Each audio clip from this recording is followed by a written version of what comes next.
Berbuka puasa adalah saat yang paling dinantikan di bulan Ramadan setelah menahan lapar dan haus selama berjam-jam. Biasanya orang-orang berbuka dengan menu takjil terlebih dulu seperti kurma, martabak, jajanan tradisional, bahkan gorengan. Tapi ada pula yang langsung menyantap makanan berat berupa nasi dan aneka lauk-lauknya. Lalu sebenarnya manakah yang lebih baik?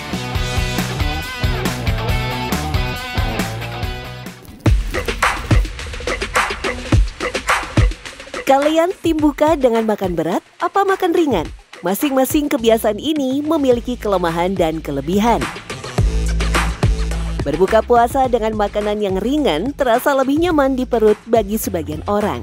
Sementara sebagian lagi merasa berbuka puasa dengan makanan berat lebih memuaskan hingga tak perlu khawatir perut keroncongan saat sholat maghrib maupun sholat tarawih nanti. Namun dari dua kebiasaan berbuka puasa, yang dianjurkan oleh ahli gizi ternyata adalah mengisi perut dengan porsi yang kecil lebih dulu alias berbuka dengan takjil. Jadi boleh dengan takjil atau makanan ringan, tapi dengan catatan nanti dipilih yang lebih sehat. Jadi mungkin yang tinggi gula dan yang tinggi lemak itu kita hindari. Jadi pilih yang lebih ke seperti buah potong, seperti itu. Tapi kalau misalkan mau dengan makanan berat, itu juga boleh. Tapi mungkin yang diperhatikan adalah porsinya. Jadi nanti dimulai dengan porsi yang lebih kecil, kemudian dilanjutkan dengan porsi yang lebih besar. Selama ini kita begitu dekat dengan kalimat berbukalah dengan yang manis. Sebenarnya boleh-boleh saja berbuka dengan makanan manis asalkan tidak berlebihan. Makanan manis alami seperti kurma atau puding rendah gula justru sangat dianjurkan agar bisa memenuhi asupan vitamin, serat, dan mineral yang dibutuhkan setelah seharian berpuasa. Baru kemudian dilanjutkan makan besar usai sholat maghrib. Langsung menyantap nasi atau makanan berat lainnya bisa berpotensi menyebabkan asam lambung naik dan mengganggu sistem pencernaan. Porsinya banyak terus kita juga makannya cepat, itu biasanya lambung kita kan tadinya yang tidak terisi jadi langsung membesar dengan cepat. Nah itu biasanya akan menyebabkan rasa kayak mual seperti itu, dan kita nggak anjurkan kalau untuk itu. Jadi porsinya bisa kita kecil-kecilin. Meningkatnya resiko penyakit asam lambung seperti MAH atau dispepsia dan GERD disebabkan karena perut dan organ pencernaan belum mempersiapkan diri untuk mencerna makanan setelah kosong lama, tiba-tiba datang makanan dalam jumlah besar. Tak cukup sampai di situ, tanpa disadari kebiasaan langsung makan berat ketika waktu berbuka dapat menimbulkan lonjakan drastis pada gula darah sehingga bisa memicu penyakit diabetes. Kita kan mungkin buka puasa langsung kayak lapar ya, jadi makannya juga porsinya banyak, terus makannya juga cepat. Jadi pada saat proses mengunyah ini, kalau mengunyahnya cepat, dia akan meningkatkan kadar gula darah di dalam badan kita. Kemudian juga dia akan menaikkan faktor ada yang namanya kayak resistansi insulin, atau jadi untuk mekanisme kerjanya atau produksinya dari si insulin ini, dia juga akan berubah atau bermasalah. Sementara dalam pandangan Islam, berbuka puasa diawali dengan makan ringan, lalu kemudian sholat maghrib dan dilanjutkan makan berat sebenarnya bukanlah kebiasaan Nabi Muhammad SAW.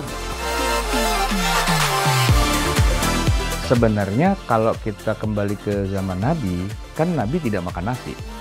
Beliau juga tidak makan cemilan. Ya, kalau dibilang beliau berbuka dengan kurma bagi Nabi dan masyarakat Madinah di masa itu adalah makanan pokok.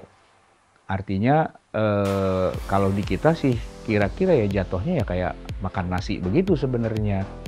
Tapi takjil dalam arti ya menyegerakan berbuka, maksudnya makan dulu baru sholat, begitu sebenarnya.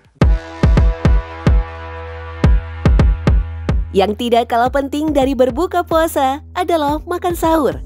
Ada yang makan sahurnya dengan porsi banyak dan komplit, namun ada pula yang hanya minum air putih dan makan buah-buahan.